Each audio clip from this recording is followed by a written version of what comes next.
La santé mentale des jeunes est au cœur des préoccupations à Trois-Rivières. Du 8 au 10 avril, la ville a accueilli la grande consultation jeunesse, un événement d'envergure réunissant des centaines de jeunes de partout à travers la province. L'objectif, échanger sur les enjeux actuels et trouver des pistes de solutions. Puis ce qu'on veut, c'est remettre des recommandations au gouvernement. C'est la 9e grande consultation jeunesse. Chaque année, on a une thématique différente là, pour écouter et entendre les jeunes. C'est vraiment leur moment. C'est eux les experts là, de ce qui se passe en matière des enjeux jeunesse. On a de la difficulté à être reconnus. Les jeunes nous parlent de l'éducation à chaque grande consultation.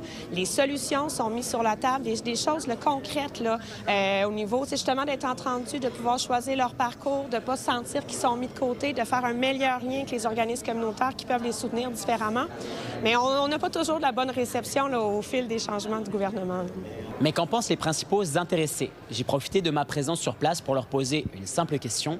Le gouvernement en fait-il assez pour eux? Déjà qu'on est en déclin, il y a beaucoup plus de troubles comme le TDAH, le TDA qui sont en croissance depuis un certain temps. Je trouve ça assez contradictoire de baisser le budget alors qu'on a besoin d'un plus haut budget. Le seul truc qu'ils veulent, c'est le banc des téléphones. Je trouve que c'est le seul truc qu'ils ont fait et c'est même pas quelque chose qui était vraiment important. Est-ce qu'ils sont réellement au courant, intéressés par tout ce qui se passe? Je ne sais pas. On espère en faisant des événements comme ceux-ci qu'ils vont nous entendre, nous écouter parce que la voix des jeunes, c'est eux les réels experts. À Trois-Rivières, Steven Bilodeau a décidé de prendre les devants. Âgé de 19 ans et aux prises avec un trouble d'anxiété généralisée, il a fondé le Conseil de développement et de recommandation en santé mentale jeunesse du Québec. L'organisme a fait part de 15 recommandations à l'Assemblée nationale et une pétition a été créée. Elle totalise actuellement plus de 3000 signatures. Bien, nous, ce qu'on souhaite, en fait, avec la pétition, c'est d'avoir une commission sur la santé mentale des jeunes, une commission spéciale, un peu comme la commission sur les écrans, donc quelque chose qui est vraiment transpartisan, qui va permettre d'entendre différents intervenants et surtout de laisser place aux jeunes aussi, de pouvoir s'exprimer sur un sujet qui nous touche. On est les principaux acteurs, mais aussi les principaux concernés. Ce qui est intéressant, c'est qu'à l'échelle de la planète, là, des commissions sur la santé mentale des jeunes, il y en a là, à très haut niveau. Il y a des grandes revues scientifiques en psychiatrie, entre autres, qui ont mis sur pied des commissions comme ça, qui parlent d'une crise en santé mentale chez les jeunes. Donc, il me semble que ce serait pertinent qu'on ait ce même exercice-là, mais à l'échelle québécoise, parce que la façon dont notre système scolaire est organisé, les défis qu'on peut avoir au niveau économique, au niveau de l'accès des soins de santé, c'est pas exactement la même chose que, par exemple, en Angleterre ou en Chine. Donc, qu'on fasse notre propre exercice ici au Québec devant cet enjeu-là criant, oui, moi, ça me paraît très, très pertinent. Et jusqu'à présent, dans les 2 mandats de la CAQ, il n'y a aucun saisie de pétition qui a été accepté de la part de la CAQ. Donc, en espérant qu'un nouveau gouvernement aura plus d'ouverture à vraiment regarder ces questions en profondeur. Et même si une telle commission devait voir le jour, Elisabeth Prasse rappelle que sur la précédente commission portant sur l'impact des écrans sur nos jeunes, une seule des 58 recommandations avait été appliquée par la CAQ. Il s'agissait de celle sur l'interdiction des écrans. À Trois-Rivières, Samuel Bideau pour Nouveau Info. Au hockey, les Lions accueillent les Thunder d'Adirondack. Trois-Rivières tente toujours d'obtenir son billet pour participer aux éliminatoires. Il ne reste que 2 week-ends à la saison régulière pour obtenir les 6 points nécessaires.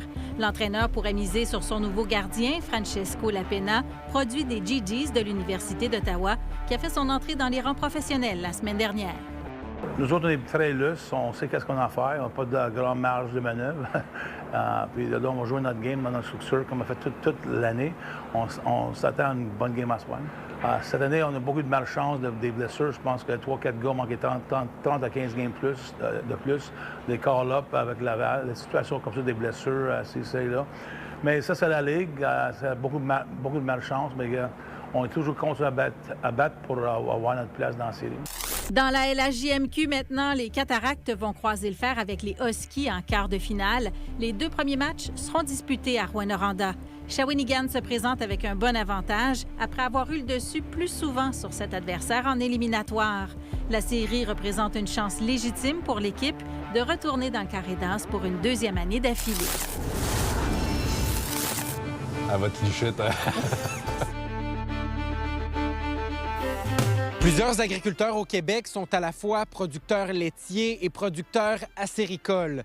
2 récoltes assez distinctes, mais qui permettent d'avoir une sécurité financière si l'une des 2 a de la difficulté une année. Anciennement, là, le sirop, c'était surtout pour combler des besoins à l'époque. Là. Mais là, aujourd'hui, là, on voit que là, c'est une nécessité parce que ça génère un bon revenu supplémentaire. Est-ce que vivre d'une seule des deux productions, c'est possible ou c'est plus difficile? Tu sais, il faut y aller avec la passion. Tu sais, en agriculture, s'il n'y a pas la passion qui nous drive,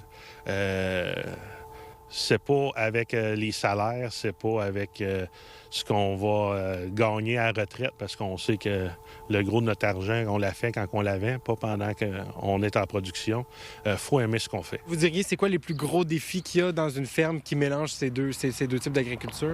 Quand le temps des sucres est à son plus fort, ben là, nécessairement, c'est la ferme laitière qui se retrouve avec moins de personnel. Fait que c'est là où ça devient un peu plus dur. Là. On travaille plus fort, on fait plus d'heures, on dort moins.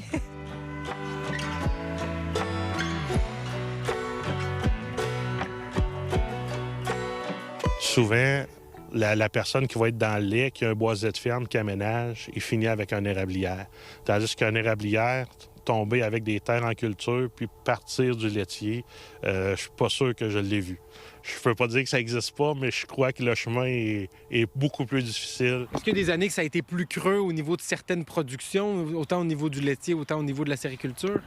Oui, bien, surtout la sériculture. Là. Le laitier, on est capable de s'ajuster soit en achetant des vaches ou en combinant des foins. Puis la sériculture, c'est Dame Nature qui décide. S'il fait pas assez beau, s'il fait trop froid, ça coule pas. S'il fait trop chaud, ça arrête de couler trop vite. On n'est pas capable de jouer avec ça. C'est ce qu'elle nous donne. Là. Étant président des producteurs et productrices acéricoles de la région du centre du Québec, M. Quintal m'a affirmé qu'une majorité des producteurs acéricoles de la région ont maintenant cette double production. Au centre du Québec, Maxime Dany pour Nouveau Info.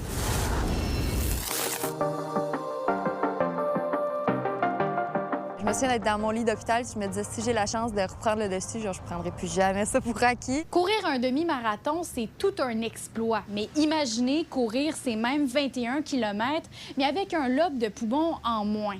C'est ce que s'apprête à relever Émile Lachapelle, qui est en rémission d'un cancer agressif du poumon.